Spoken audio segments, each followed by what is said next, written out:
दिल्ली में राष्ट्रपति शासन लगना तय है। केंद्रीय कैबिनेट ने राष्ट्रपति शासन की सिफारिश कर दी है। साथ ही विधानसभा को निलंबित रखने की भी सिफारिश की गई है। राष्ट्रपति की मोहर के बाद दिल्ली में राष्ट्रपति शासन लग जाएगा। ये पहला मौका होगा जब दिल्ली में राष्ट्रपति शासन लगाया जाएगा। एक बार में राष्ट्रपति शासन की अवधि ज्यादा से ज्यादा 6 महीने की होगी और इस दौरान विधानसभा स्थगित रहेगी। इस बीच अगर उपराज्यपाल चाहें तो किसी पार्टी को सरकार बनाने का न्योता दे सकते हैं। आम आदमी पार्टी ने विधानसभा को स्थगित किए जाने के केंद्र के फैसले पर सवाल खड़े किए हैं। अरविंद केजरीवाल ने ट्वीट किया कि जब बीजेपी और आम आदमी पार्टी दोनों तुरंत चुनाव कराए जाने के हक में हैं, तो फिर विधानसभा स्थगित किए जाने का क्या मतलब है। इस बीच बीजेपी ने भी साफ किया कि वो चुनाव के लिए तैयार है। दिल्ली में सियासी रणनीति तैयार करने के लिए आम आदमी पार्टी ने कौशाम्बी में बैठक बुलाई है, जिसमें दिल्ली के सभी विधायक शिरकत करेंगे। इस बैठक की अध्यक्षता मनीष सिसोदिया करेंगे। खबरों के मुताबिक आम आदमी पार्टी को लग रहा है कि दिल्ली में जल्द ही दोबारा चुनाव होंगे। आम आदमी पार्टी की राजनीतिक मामलों की कमेटी की बैठक आज भी होगी। बैठक में लोकसभा चुनाव की तैयारियों पर चर्चा होगी। साथ ही लोकसभा उम्मीदवारों की पहली लिस्ट भी फाइनल की जाएगी। आज होने वाली आम आदमी पार्टी की पीएसी बैठक इसीलिए अहम मानी जा रही है। इसमें तय होगा कि केजरीवाल लोकसभा चुनाव लड़ेंगे या नहीं। आम आदमी पार्टी ने लोकसभा चुनाव की तैयारियां शुरू कर दी है। पार्टी ने पूरे देश में झाड़ू यात्रा निकालने का फैसला किया। आम आदमी पार्टी ने 332 लोकसभा क्षेत्रों में चुनाव लड़ने का फैसला किया है। इन सीटों पर पार्टी की ओर से करीब 2500 झाड़ू यात्राएं की जाएंगी। आपके इस अभियान का नाम होगा झाड़ू चलाओ बेईमान भगाओ। आप नेता संजय सिंह ने कहा कि भ्रष्टाचार के खिलाफ लड़ना उनकी प्राथमिकता होगी। आम आदमी पार्टी पूरे देश के अंदर भ्रष्टाचार विरोधी अभियान शुरू करेगी और इसकी पहली लोकसभा चुनाव में राष्ट्रीय अभियान के रूप में हम इसको लेके जाएंगे। 23 फरवरी को हरियाणा में और 2 मार्च को उत्तर प्रदेश में आम आदमी पार्टी की रैली होगी। केजरीवाल के इस्तीफे के बाद दिल्ली सरकार के फैसले को चुनौती देने की भी शुरुआत हो गई। केंद्र सरकार सुप्रीम कोर्ट से अंबानी, मोइली और देवड़ा के खिलाफ एफआईआर रद्द कराने की अपील करेगी। साथ में जांच पर भी रोक लगाने की मांग करेगी। गौरतलब है कि केजरीवाल सरकार ने गैस की कीमतों के गड़बड़झाले पर एंटी करप्शन ब्यूरो में देश के सबसे बड़े उद्योगपति मुकेश अंबानी के खिलाफ एफआईआर दर्ज करवाई थी। साथ में पेट्रोलियम मंत्री वीरप्पा मोइली, पूर्व पेट्रोलियम मंत्री मुरली देवड़ा और हाइड्रोकार्बन के तत्कालिक डायरेक्टर जनरल वीके सिब्बल को भी आरोपी बनाया गया था। सियासी पार्टियों के लिए थोड़ी राहत की खबर है। चुनाव आयोग ने चुनाव प्रचार में खर्च की सीमा बढ़ा दी है। लोकसभा में अब 40 की बजाय 70 लाख रुपए तक खर्च कर सकते हैं। विधानसभा के लिए 28 लाख की सीमा तय की गई है। पहले विधानसभा चुनाव में एक उम्मीदवार सिर्फ 16 लाख रुपए खर्च कर सकता था।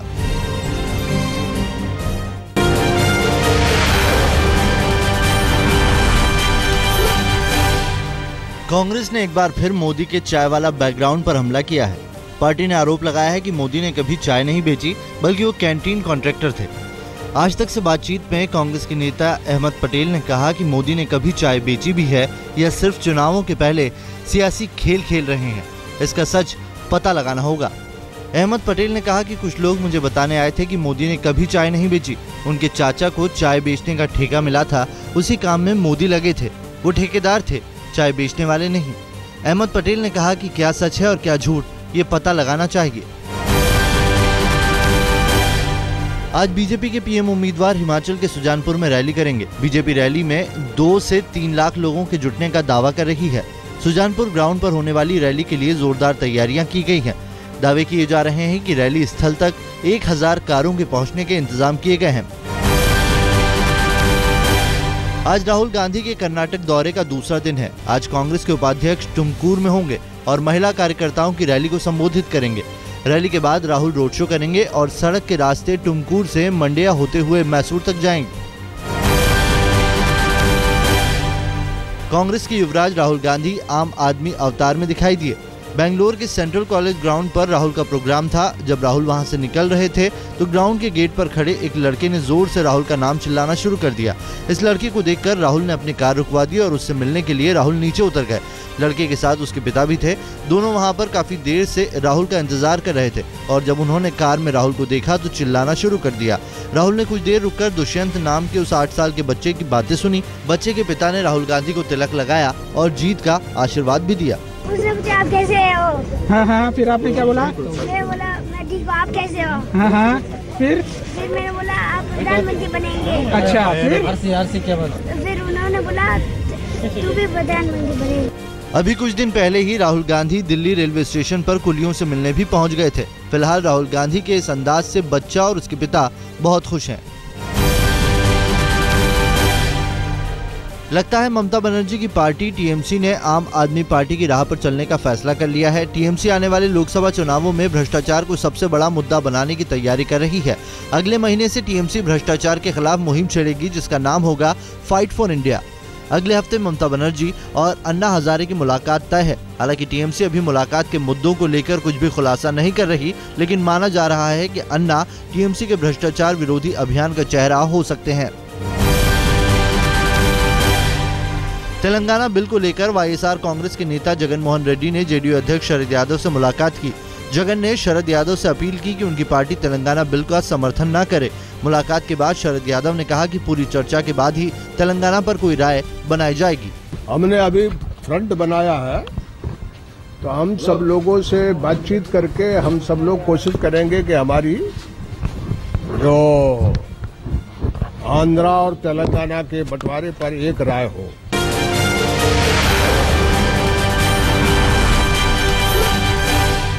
यूपीएससी की परीक्षा देने वाले छात्रों ने कांग्रेस अध्यक्ष सोनिया गांधी के घर के पास प्रदर्शन किया। ये सभी छात्र सोनिया गांधी से मिलना चाहते थे, लेकिन पुलिस ने प्रदर्शनकारियों को पहले ही रोक दिया।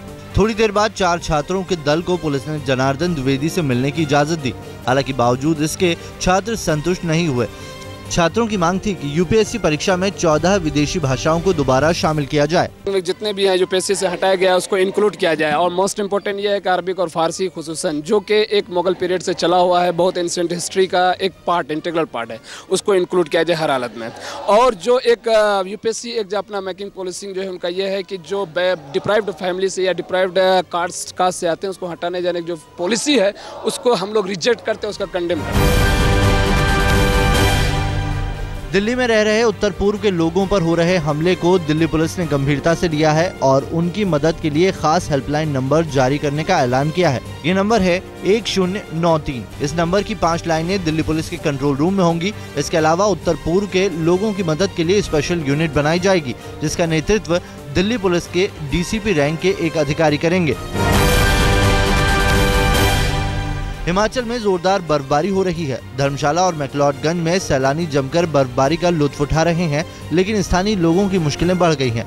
मैक्लोडगंज जाने वाली सड़कें बंद पड़ी हैं। मौसम विभाग का अनुमान है कि हिमाचल में अभी कुछ दिनों तक बर्फबारी यूं ही जारी रहेगी। बर्फबारी की वजह से हिमाचल में कड़ाके की ठंड पड़ रही है। शिमला को सफेद बर्फ की चादर ने अपने आगोश में ले लिया तो तापमान 0 से नीचे पहुंच गया। कड़ाके की ठंड और बर्फबारी की वजह से स्कूल और ऑफिस जाने वालों की दिक्कतें बढ़ गई हैं। शिमला के आसपास के इलाके कुफरी, नरकंडा, मटियाना और फागू की सड़कें बंद पड़ी हैं। 28वें अंतर्राष्ट्रीय सूरजकुंड मेले का समापन हो गया। हरियाणा के राज्यपाल जगन्नाथ पहाड़िया ने मेले के समापन की घोषणा की। इस मौके पर शिल्पकारों और कलाकारों को कलानिधि, कलामणि और कलाश्री पुरस्कारों से सम्मानित किया गया। दिल्ली के मशहूर मुगल गार्डन को आम लोगों के लिए खोल दिया गया है। शुक्रवार को राष्ट्रपति प्रणब मुखर्जी ने उद्यानोत्सव की शुरुआत की। इस बार मुगल गार्डन में गुलाब के फूलों के करीब 250 प्रजातियां देखी जा सकती हैं, लेकिन आकर्षण का केंद्र रहेगा नीदरलैंड से आए ट्यूलिप। अगले 1 महीने तक लोग मुगल गार्डन का लुत्फ उठा सकते हैं। पब्लिक के लिए मुगल गार्डन सुबह 10 बजे से शाम 4 बजे तक खुला जाएगा।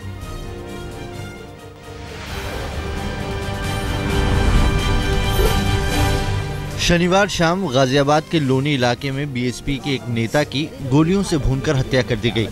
बताया जा रहा है कि बीएसपी के स्थानीय नेता डॉक्टर अरमपाल जब एक बैठक से घर लौट रहे थे, उसी दौरान रास्ते में बाइक सवार बदमाशों ने उन पर अंधाधुंध फायरिंग की।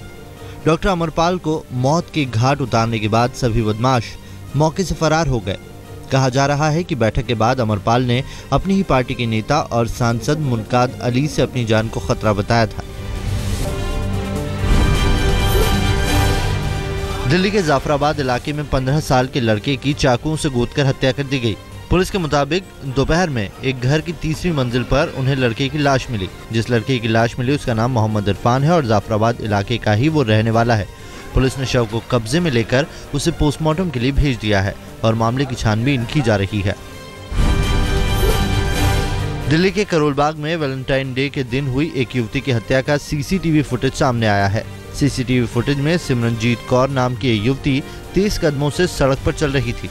इस बात से बेखबर कि चंद कदमों के फासले पर ठीक उसके पीछे कोई उसका पीछा कर रहा था। सीसीटीवी में सिमरनजीत पर हुए हमले के बाद सड़क पर लोगों की जुटी भीड़ भी देखी जा सकती है। बताया जा रहा है कि सिमरनजीत अपनी बुआ से मिलने उनके घर जा रही थी, तभी बदमाशों ने उस पर चाकुओं से हमला कर दिया। लेकिन घटना के 2 दिन बीत जाने के बाद भी पुलिस को हमलावर का कोई सुराग नहीं मिल पाया है।